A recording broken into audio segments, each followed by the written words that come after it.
Hello, welcome to Keto Corner. I'm Lynn, and today I'm going to describe my vegetarian keto challenge week.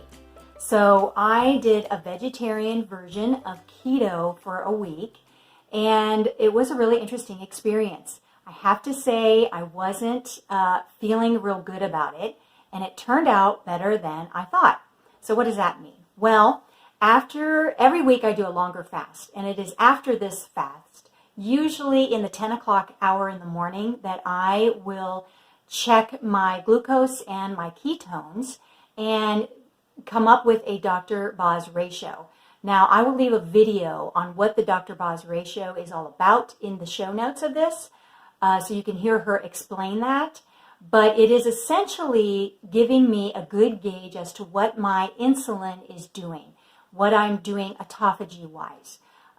Different things like that. So I'll leave that video. That would give you more information if you're curious. So after my vegetarian keto week, I had a ratio of 49.4, which is really pretty good. The 2 weeks previous to when I was doing my normal keto thing, I had 55.7 and 58.7. And the third week out from there was when I did my carnivore challenge. And for that week, I had 25.6, which was my lowest and best Dr. Boz ratio that I've had thus far in checking my numbers. So that was an excellent reading there. Just a little bit on the macros for doing this vegetarian challenge. I was able to keep my calories up. In the beginning, my carbohydrates were high and my protein was a little low. Not too bad though. And I made this batch of chocolate chip, high protein muffins that kind of helped me out.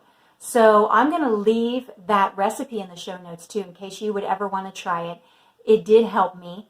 And also it's important to note the proteins that I leaned into to do this challenge.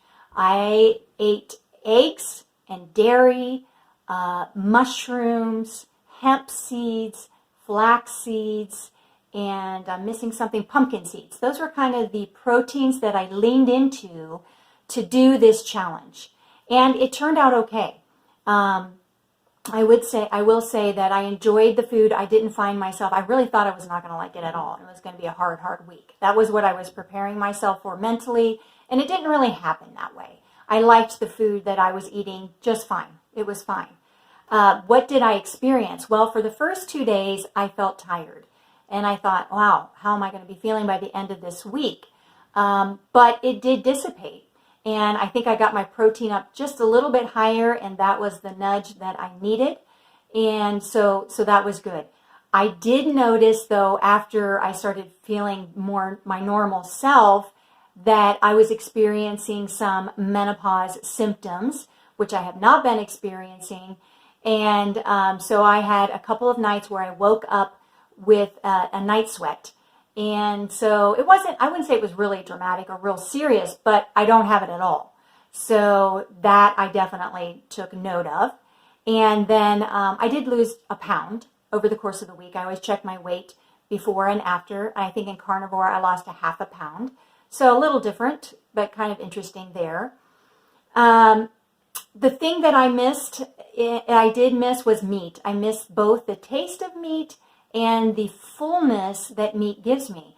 I can't seem to feel full on vegetables, and even eggs just don't make me feel full. And I'm a person who, I really like that feeling of fullness after a meal. Now, some people aren't as much that way. I don't know why I'm that way, but I really eat right till I'm full.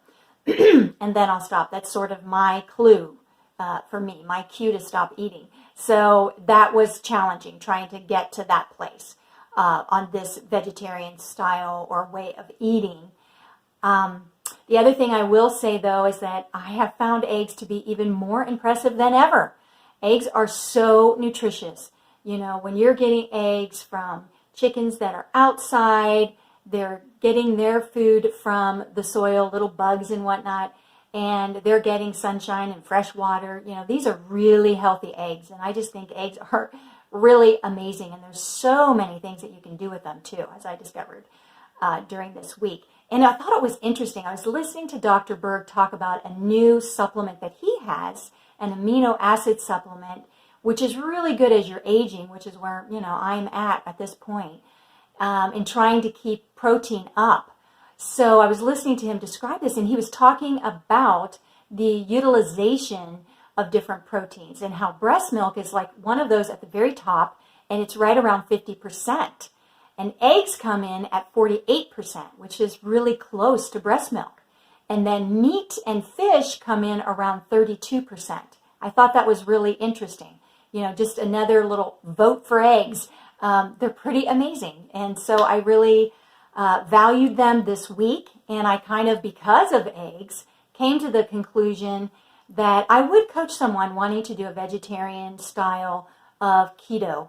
And I would do that. And if one of my kids came to me, I feel like sometimes the younger kids, young adults are sort of targeted in a way with the idea of being a vegetarian.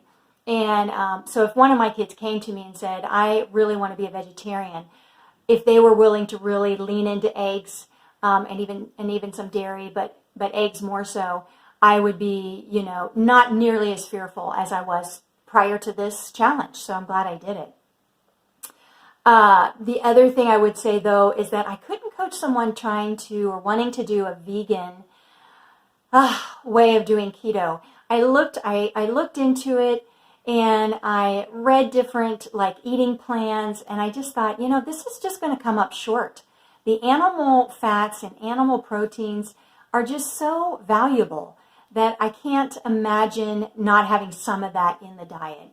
You would be leaning on supplementation, which is always questionable how much you're really getting.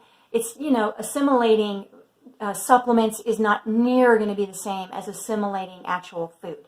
So I don't feel like I could do that and do justice. I would not be able to do it, And so I did kind of come to that conclusion after doing this too. I actually, if I were really going to seriously think about coaching people doing a vegetarian style of keto, I would want to try this for a month. And I may do that at some point. I am interested in trying carnivore for a month. I'm not sure when I'm going to do that, but I do want to do a longer stint. And I think, a longer stint would give me more information. So that's something I kind of, look forward to in the future. And lastly, I just want to close with this idea of the hierarchy of being. And what I'm referring to here is just looking at the whole of nature and looking how it's been put together and seeing the hierarchy of being within that. So first, if you think about the earth, we take it for granted, right? There's so many nutrients in the earth. That's where lots of minerals are. We have a whole microbial world going on in the earth, or we hope we do.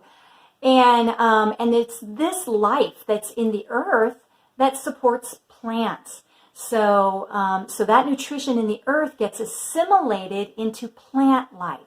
And that's how we have nutritious plants. And if you think about the animal kingdom, and I know we have carnivores like wolves, or whatever, and we have herbivores like cows, and those cows will assimilate or take up the plants from pasture land, and we hope that it's got all of this nutrition just packed full of nutrition for these cows.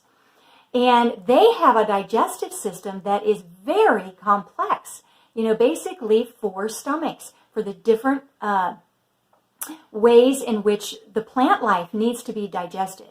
And why would it have this extensive digestive system for plants? Well, because plants have within them, their protection is toxins. So we have lectins, we have oxalates, and we have phytic acid. So these are things that are in plants that protect them and keep them alive and keep them going. And cows, for example, and other herbivores have a digestive system that's really set up for this. So the cow would assimilate all this nutrition and do it effectively. And then we eat the cow, the beef, and what's in that beef, but all this nutrition that they've assimilated from the plants. So you see these sort of layers of assimilation working up to human beings. So human beings were certainly meant to be able, with our one stomach, we were meant to be able to assimilate beef and other meat and do quite well on it. And so we can go down a level to the plant kingdom, but what we have to recognize and be honest about when we do that is that we have to deal with these toxins. And I have spent a lot of years trying to get phytic acid out of grains, and I've done sprouting, I've done souring, I've done these different things. And, and when I would read articles about doing that and how much is getting out, it's actually there's still a lot there, even with the souring and the fermenting. So this is just a reality in the plant kingdom, and some people will do better than others. So I tend to choose plants now that don't have quite as stiff of a system of these toxins.